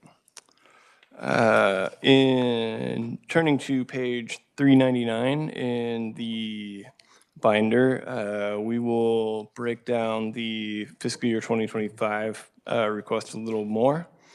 In fiscal year 2025, the agency was set to have a $19.1 million reappropriation, and this is associated with funds for building projects, disaster relief reimbursements, and a number of related deferred maintenance associated costs. The LBC removed $1.5 million of that funding, which was directed to FEMA projects for disaster relief reimbursement. The House has re-added that $1.5 million in funding, and moving on to the two supplemental requests. The first of these is the Kansas Division of Emergency Management federal cut funding. The federal government has currently reduced the funding for operations of emergency management programs by roughly 9 to 10%. And the agency had requested $400,000 to compensate for the operational expenses that are no longer covered by those, that decrease in funding. The LBC and the House elected not to reinstate this funding. The third item, the supplemental request for state disaster funds, is $1.6 million with an accompanying $12 million in federal funding. And this goes to reimbursements of various declared disaster projects.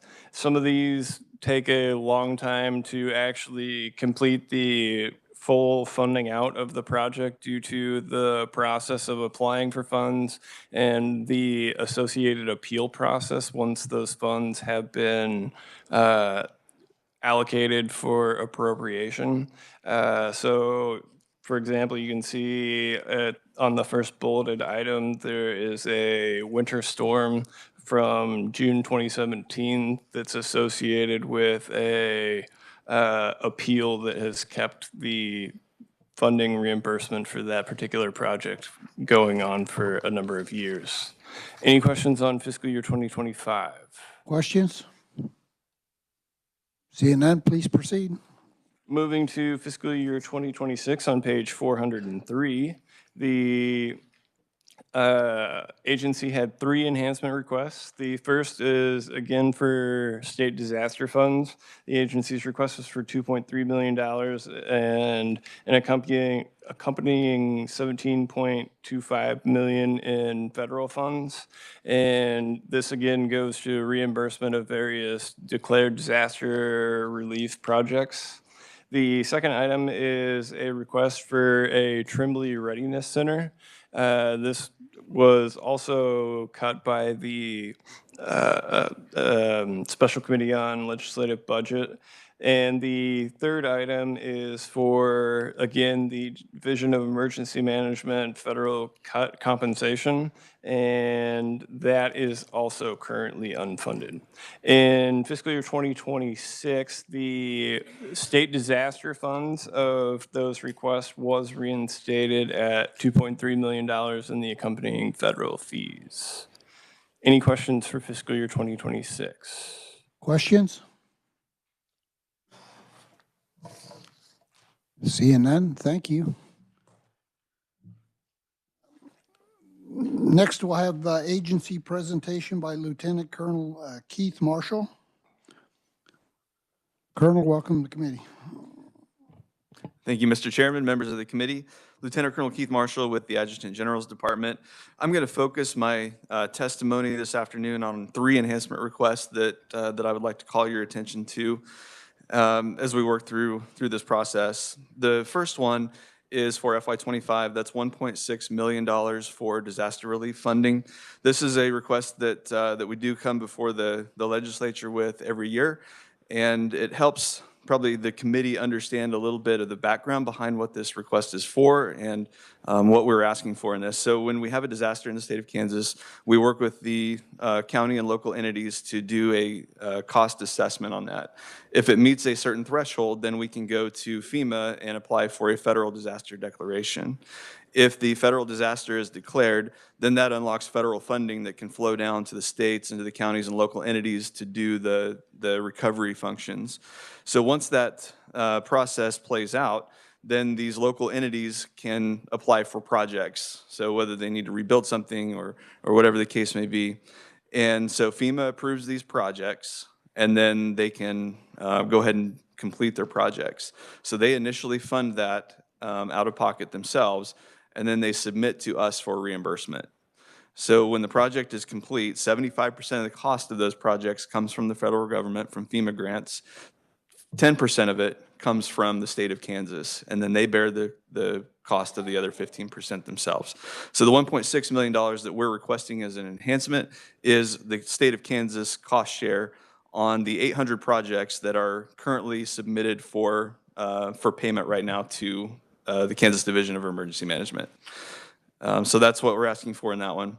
The other two are very similar for FY25, $400,000, and for FY26, $500,000. So KDEM is approximately 78% federally funded. So any changes at the federal level greatly impact their ability to do their job here in the state. What's going on at the federal level, it helps to understand the federal funding process. So there are 12 appropriations bills that Congress passes. FEMA's funding comes from the Homeland Security appropriation. Also in the Homeland Security appropriation is Southwest Border Security. So as you can probably see on the news lately, there's a lot of attention towards Southwest Border. And so Congress is shifting more of the money away from programs like emergency management, FEMA, towards border security. So that means less money for emergency management comes down to the state and to KDEM. So that's a pretty significant impact to their operational ability, including paying salaries. So their request is for $400,000 in FY25 and $500,000 in FY26 to cover that. So we're concerned about their continued ability to properly mitigate, prepare for, respond to, and recover from disasters here in the state of Kansas. In January, President Trump publicly criticized FEMA, and he suggested that we're going to recommend that FEMA go away. So that concerns us as a state agency that does emergency management here, because we rely on them for a lot of the capability and the funding that we're able to do and perform for the citizens of Kansas. So as a little bit of perspective on what's happening here in the state, disasters are increasing. We had 4 federally declared disasters in 2024. Each of the 3 previous years before that, we only had 1 each year. So disasters are significantly increasing. In addition to the federal disasters, we had 9 events that were where the State Emergency Operations Center activated, but did not rise to the threshold of a federal disaster declaration. So we're having a lot of disasters in the state of Kansas, and the resources from the federal government to help us deal with that are dwindling at the same time.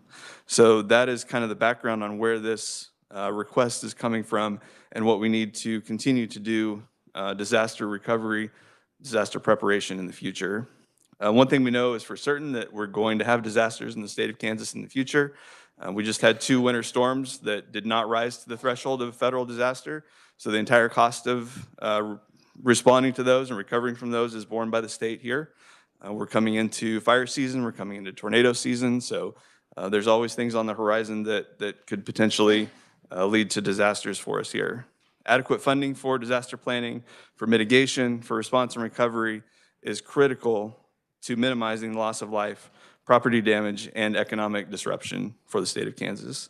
So with that, Mr. Chairman, that summarizes what we are asking for, and I will stand for questions at the appropriate time. Thank you. Questions? Senator Fagg. Thank you, Mr. Chairman, and Colonel, thank you for your presentation.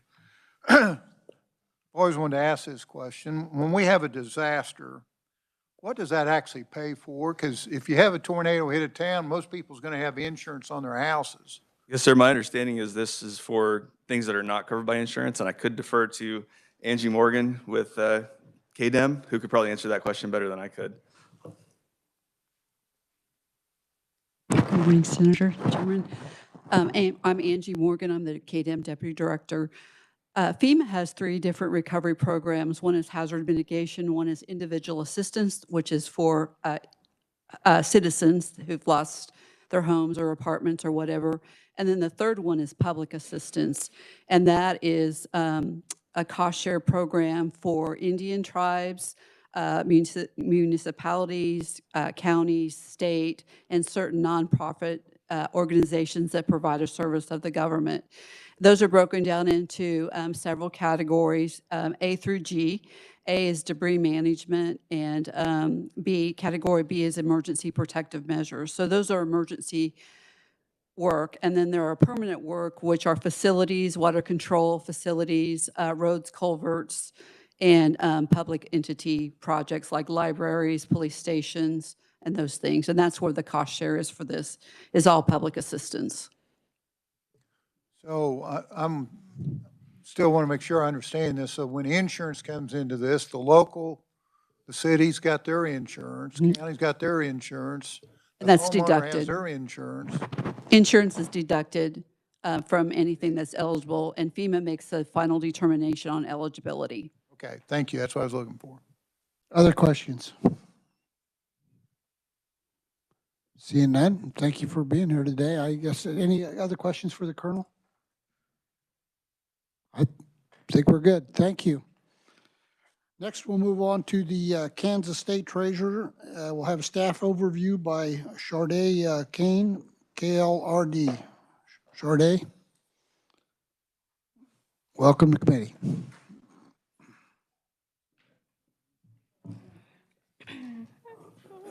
What page are you on? Yep.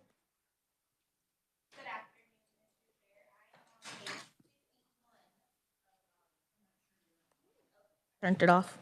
Volume 151. Volume 1, page 51.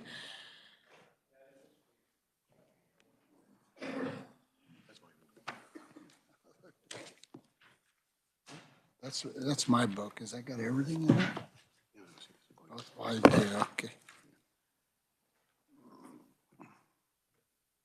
And on the green sheet, it is page 10.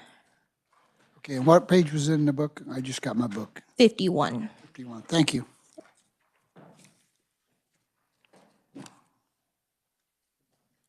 Page 10.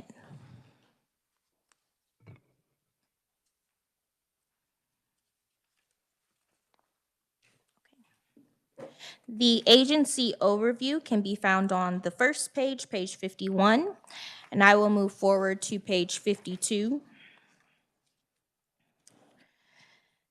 Figure 3 shows the budget comparison. The 2024 the fiscal year 2025 agency request is for $133.2 million, including $2 million SGF, which is a 47.0 million or 54.5% increase above the approved amount. That is primarily attributable to the Build Kansas funds that the legislature approved, and you can see that in item 3 at the bottom of page 52. And that's all for fiscal year 2025. I will move forward to fiscal year 2026 on page 54.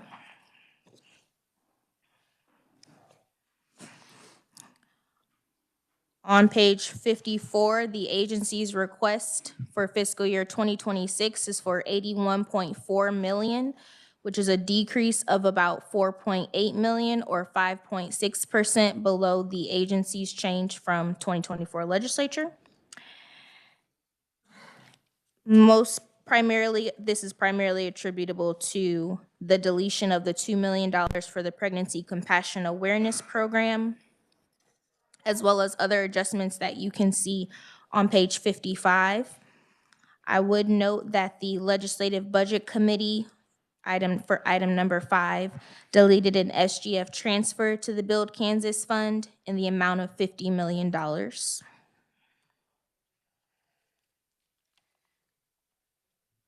On page 10, you can find those two changes for the state treasurer that the House has done. The first is to add $2 million SGF for the Pregnancy Compassion Awareness Program. And item number 2 is to add language to utilize $19.3 million from the Kansas Housing Linked Deposit Loan Program for infrastructure and loan projects for fiscal year 2026. Pages 56 and 57 are some reference tables for you, and I'm happy to stand for questions. Questions?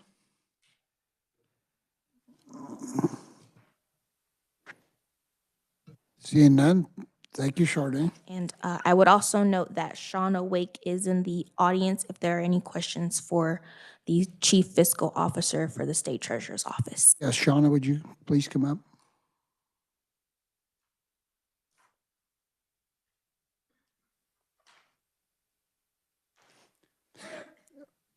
Are there any questions for the agency?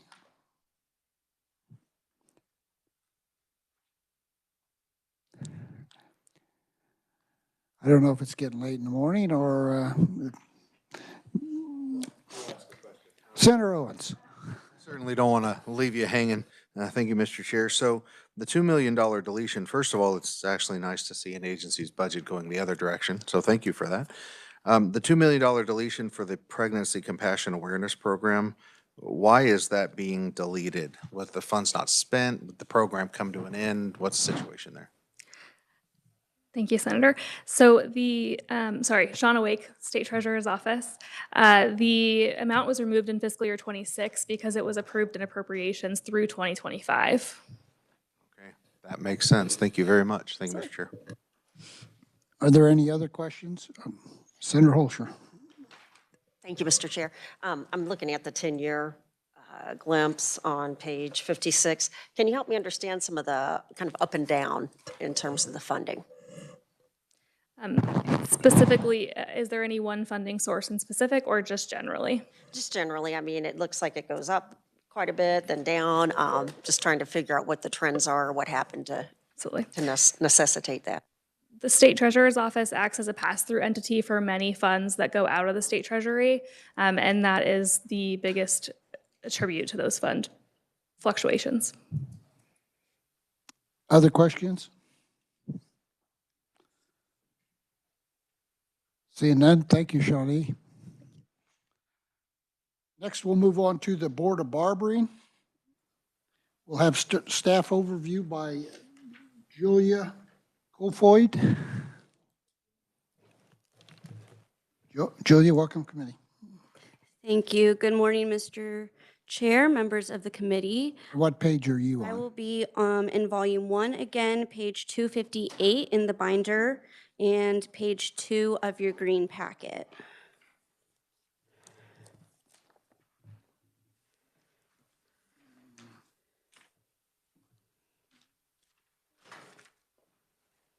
Okay, I will go ahead and start on page 259 in the binder.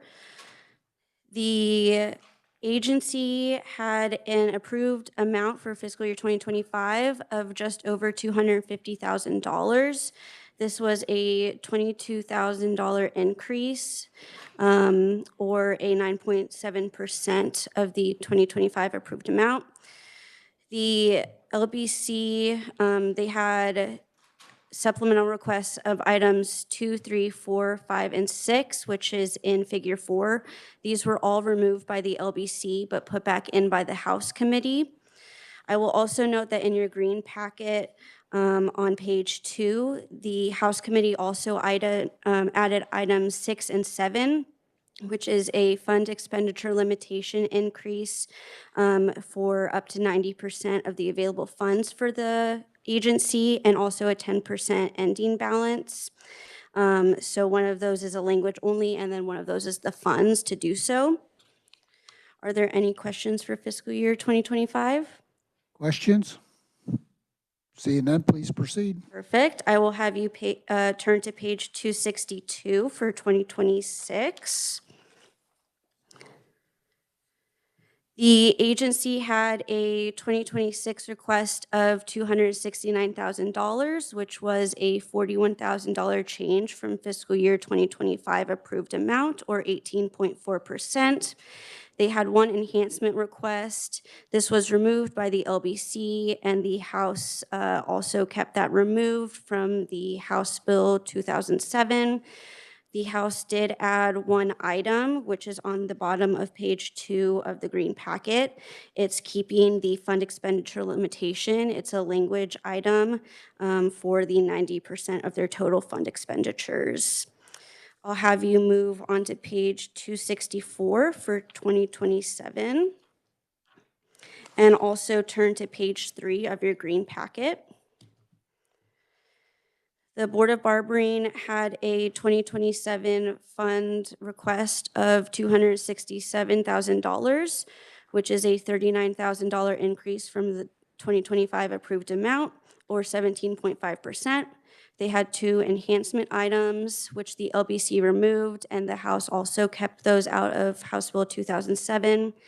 The House did add two items, which are items number 1 and number 2 on the top of page 3 of the green packet, which are the vehicle maintenance and spending plan, which is adding language requiring the Board of Barbering to submit a 5-year vehicle maintenance plan to the listed agencies and committees for fiscal year 2027.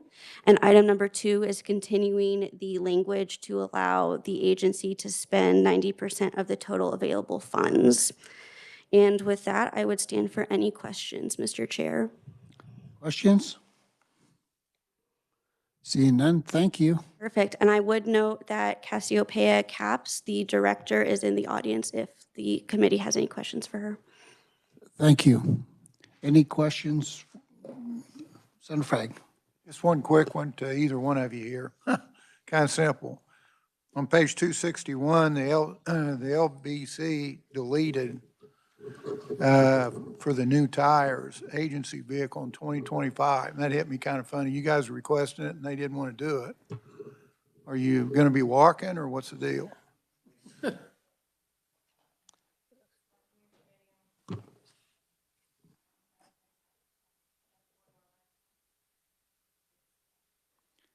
Oh, cheese and pickles, thank you. Sorry, Cassiopeia Capps, I'm Executive Director for the Kansas Board of Barbering. We put it in, I believe the LBC took it out, but then the House might have put it back in that 2007. The reason we asked for the tires is right now it's a 2023 Chevy Equinox. It has a little over 45,000, or sorry, yeah, that's right, 44,000 miles on it.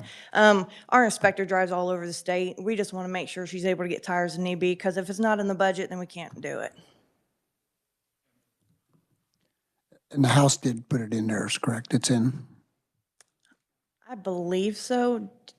Julie, do you know? Julie?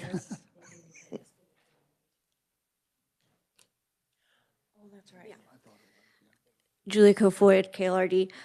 They only put it in for fiscal year 2025, and then they added the language to get the spending plan for the vehicle maintenance to see what they were spending and how they were going to spend it for the vehicle. Thank you. Any other questions? Seeing none, thank you both for being here today. Appreciate it.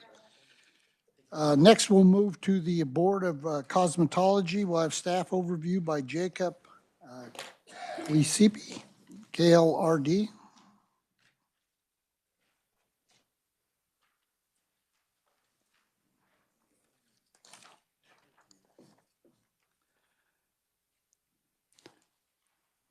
What page are you on, Jacob?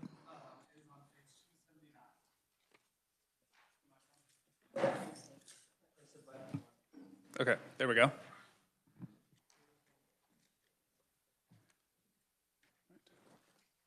Go ahead, Jacob. Good afternoon, Mr. Chair. My name is Jacob Klesby, a legislative fellow with KLRD. If you will turn to page 279, this is the introductory page to the budget for the Board of Cosmetology. The analysis of fiscal year 2025 starts on page 280.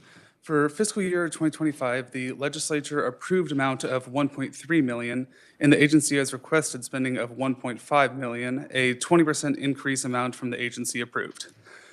If you can see on figure 4 on page 280, there is a large number of supplemental requests, all of which were removed as part of global motions related to supplemental requests and new FTE positions, which were also removed for this fiscal year. Items 2 through 4 fall under IT maintenance and leasing services totaling $100,000. Items 5 and 6 fall under costs related to an office transfer of $46,000. Item 3 is a request for an outside audit of the Kansas Board of Cosmetology. Items 8 through 9 fall under communication services totaling $12,000. Item 10 is for building space rental totaling $24,000. And items 11 through 16 fall under other operating expenditures totaling $39,000. Under other changes for this year's budget request, the net total is 0, so this was not impacted by any recommendations of the House. And the House Government Committee on General Government concurred with the global motion deletions of all enhancements and FTE positions. I'm happy to stand for questions on fiscal year 2025 or move to 2026. Questions for 25? Senator Owens. Thank you, Mr. Chair. Can you tell me the difference between number 6 and number 10? I see we have a lease increase request and a building space rental request increase. Yes, so for item 6, that is specifically related to the cost increase of rent. It's an increased cost of square footage, while item 10, while it is titled under building space rental, relates far more to essentially OITS services and new office equipment. Okay, thank you. Other questions? Seeing none, Jacob, please go to 26. All right, if you will turn to page 286, this begins the analysis of fiscal year 2026. The legislature once again approved an amount of $1.3 million for this fiscal year, and the agency has requested spending of $1.5 million, a 15.9% increase. There were enhancement requests for this fiscal year totaling $90,000, all of which were removed as part of the global FTE deletions. And there are also other changes totaling $118,000. Now, I would draw your attention to page 3 of the green document. While the Special Committee on the Legislative Budget concurred with the amount of other changes, the House Committee on General Government Budget deleted all other changes and adjustments for this fiscal year, setting the agency budget back down to the approved amount of $1.3 million. And House Appropriations concurred with this recommendation. And while the $118,000 is shown under other changes as a net total, it is not represented as a singular item, whereas its deletion representing the recommendation on page 3 of the green document for fiscal year 2026 does reflect the removal of the $118,000. I am happy to stand for questions on fiscal year 2026 or move on to 27. Questions on 26? Seeing none, please proceed.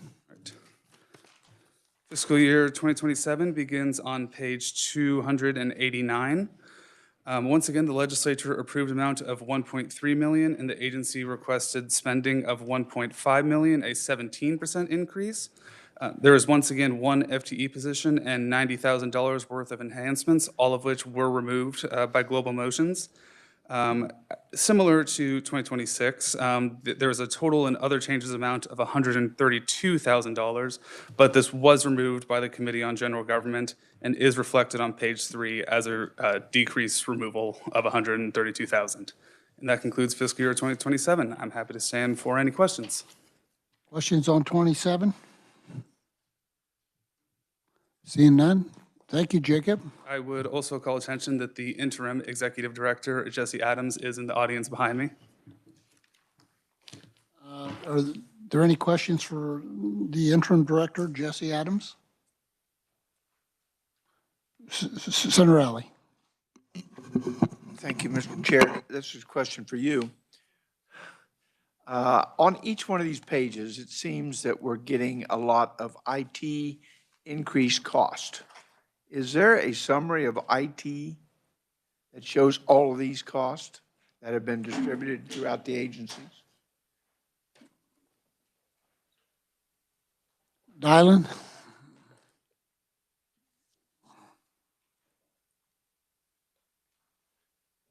Mr. Chairman, we don't have a summary of the IT costs. It's probably something we could put together. I would note that anytime you see IT adjustments under other changes, those are almost always just rate changes. So every single year, the Division of Budget and the Department of Administration put together a budget cost indices that comes up with a revised estimate for what it costs for OITS to provide services. And so we are always going to get these sort of line items that sort of talks about these. But if they're under other changes, that's just typical sort of costs of doing government things as they go due to inflationary effects. If you see it in the enhancements section, okay, that's really something that you probably want to draw your attention to because you're looking at a new IT project. So if you like, we can put something for you together and sort of distinguish between enhancements and sort of ongoing costs. I guess maybe in years past, we've done OITS. Mr. Chairman, we will still do the OITS budget. It is available. You see the actual costs where they're budgeted inside these agency budgets. And in OITS, it's all off budget. And you see the aggregated effects of those. And in fact, frankly, the OITS budget will show you, to a large extent, what the off budget sort of pass-through cost increases are for IT costs. That would be helpful. Thank you. You're welcome. Thank you, Dylan. Jesse, would you like to speak?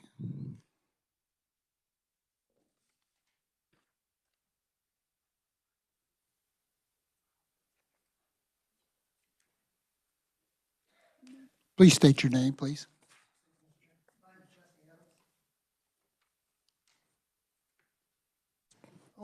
Thank you. Hey, technology grant. Thank you, Mr. Chair. My name is Jesse Adams. I've got a brief written statement. I would like to thank you for the opportunity to come up and speak to you. I am the interim director for the Kansas Board of Cosmetology. I was just appointed to this temporary position on February 28th of 2025. Following this appointment, I reached out to our board chair of the Kansas Board of Cosmetology, David Yoakum. Mr. Yoakum and the chair are working with me over the next few weeks to help me analyze our agency and review our current needs for staffing and agency workflow.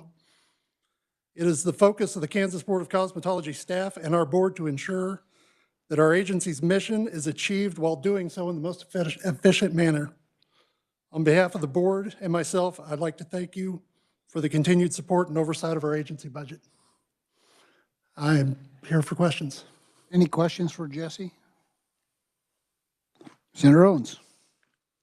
Just have one question, Jesse, and I need to know which cosmetologist does your hair. I do. Because it looks really, really good. Yes. Awesome, thank you. Very welcome.